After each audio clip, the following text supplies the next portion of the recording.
मुख्य भाव है कि जीवन में विपरीत अवस्थाएं आती ही हैं। मैंने कल निवेदन किया कि ठाकुर जी ने मीराबाई के सारे प्रियजनों को दूर कर दिया। उदाबाई और राणा विक्रमादित्य, अब ये दो ही बचे हैं और ये खोज खोज करके षड्यंत्र लाते हैं मीराबाई को परेशान करने के, कैसे भी करके उनका भजन बंद हो। लेकिन भक्तिमती मीराबाई जैसे भारी तूफान में कोई मजबूत जड़ों से युक्त वृक्ष खड़ा रहता है, ऐसे मीराबाई डगमगा नहीं रही अपनी स्थितियों से।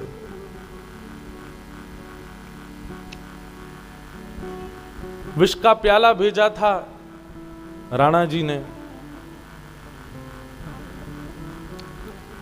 विष पीने के पश्चात मीराबाई को तो कुछ हुआ नहीं। उसके बाद प्रसंग ऐसा भी आता है कि महाराणा ने उन वैद्य जी को बुलाया जिन वैद्य जी ने विष दिया था बना करके। विक्रमादित्य राजा ने बुला करके कहा कि वैद्य जी, आप तो कह रहे थे कि इस विष को सूंघने मात्र से मृत्यु हो जाएगी। बोले हाँ भगवान, बहुत बहुत कालकूट विष है। बोले कि विष पीने वाली तो नाच रही है, गा रही है, आनंद कर रही है, और आप कह रहे हैं कि इसको पीने से मृत्यु हो जानी है। बोलो भगवान, मैं आपसे क्यों अपराध करूंगा आपके सन्मुख, मुझे मरना थोड़ी है। मैंने सच में कालकूट विष दिया था, इसको सूंघने मात्र से मृत्यु हो जाएगी। राणा जी ने किसी से कहकर के वो पात्र मंगवाया और उस पात्र में 1-2 बूंद विष बचा था, उसमें थोड़ा जल मिला करके और वैद्य जी को ही कहा तुम पियो इसको। वैद्य जी बोले भगवान मर जाऊंगा मैं। बोले जब मीराबाई को कुछ नहीं हुआ तो तुमको क्यों होगा, पियो इसको। वैद्य जी बोले भगवान, मेरे परिवार में अकेला मैं हूं कमाने वाला और कोई भी कमाता नहीं, ऐसा मत करो। राणा जी बोले या तो इसको पी लो, नहीं तो मैं तुम्हारी सर धड़ से अलग कर दूं। वैद्य जी ने सोचा मृत्यु तो होनी है, पीऊंगा तो भी मर जाऊंगा, नहीं पीऊं तो ये मार देंगे। इससे बढ़िया है भक्तिमती मीराबाई का उच्चिष्ट प्रसाद है, जल मिला करके पी गए। पीते ही शरीर नीला पड़ गया, मुख से झाग निकलने लगे, मृत्यु हो गई वैद्य की। ये दृश्य देख करके भी राणा सचेत नहीं हुआ।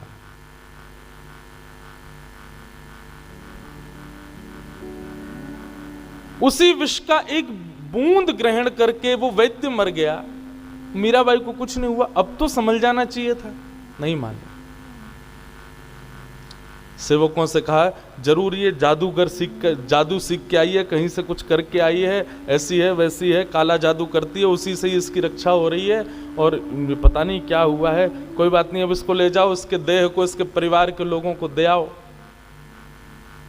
सैनिक ले गए वैद्य जी के देह को, उनके परिवार को दिया। बेचारे हंसते खेलते गए थे, मृतक लौट के आए, परिवार के लोग रोने लगे।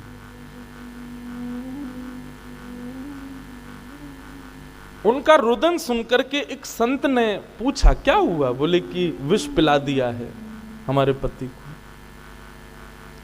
संत ने कहा विष तो मीराबाई को भी पिलाया था, पर वो तो देखो स्वस्थ हैं। एक काम करो, इनको तुम भक्तिमती मीराबाई के पास से ले जाओ। और परिवार के सब लोग रोते रोते अपने उस घर के सदस्य को, वैद्य जी को लेकर के भक्तिमती मीराबाई के सामने प्रस्तुत हो गए। एक ही है हमारे घर में सबको संभालने वाला, आप कृपा करो मीराबाई। मीराबाई ने जैसे ही उस वैद्य को देखा, वैद्य को देख करके मीराबाई अपने ठाकुर जी के सामने बैठ गई और बैठ करके तानपुरा पर छेड़ने लगी स्वरों को।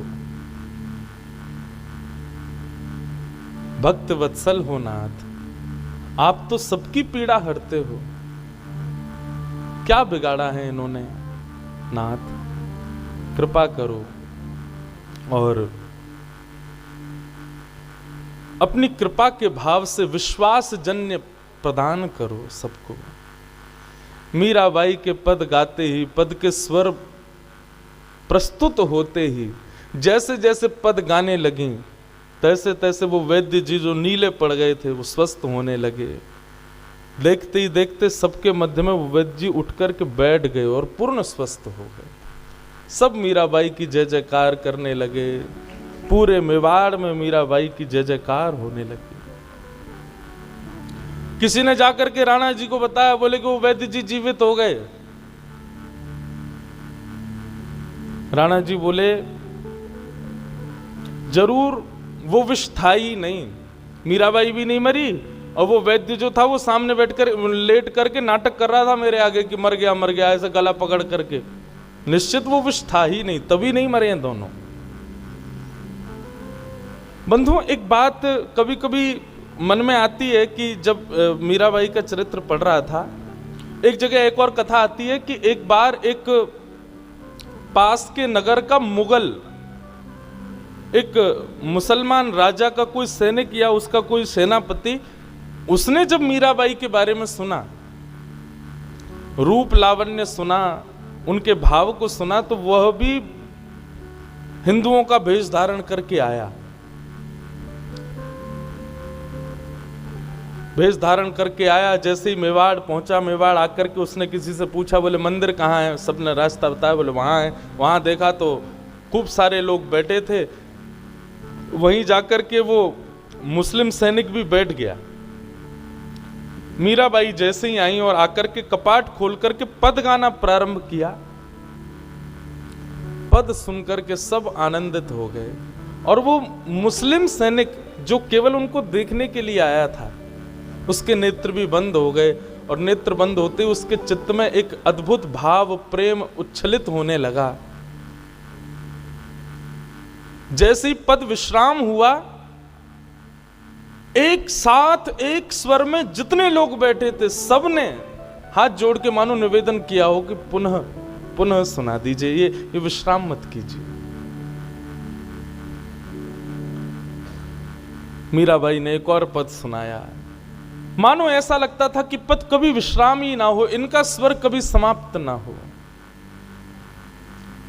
अंत में उससे रहा नहीं गया, बदल के तो रूप आया था, लेकिन तुरंत उठ करके गया और उठ करके उसने कहा, खुदा ने आपको बड़ा नाचीज अपना भाव दिया है।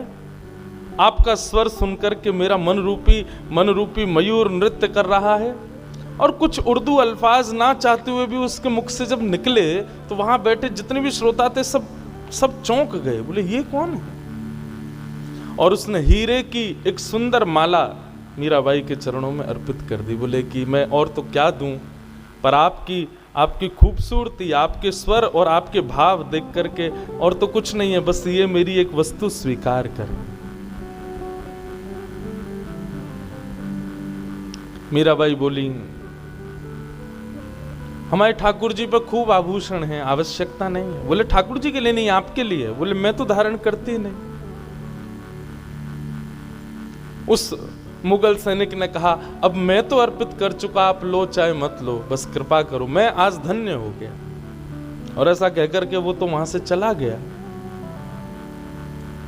लेकिन कानापूसी होने लगी सब जगह। बोले कि अरे ये तो कोई मुगल था, रूप बदल करके आया था। बात राणा जी तक पहुंच गई।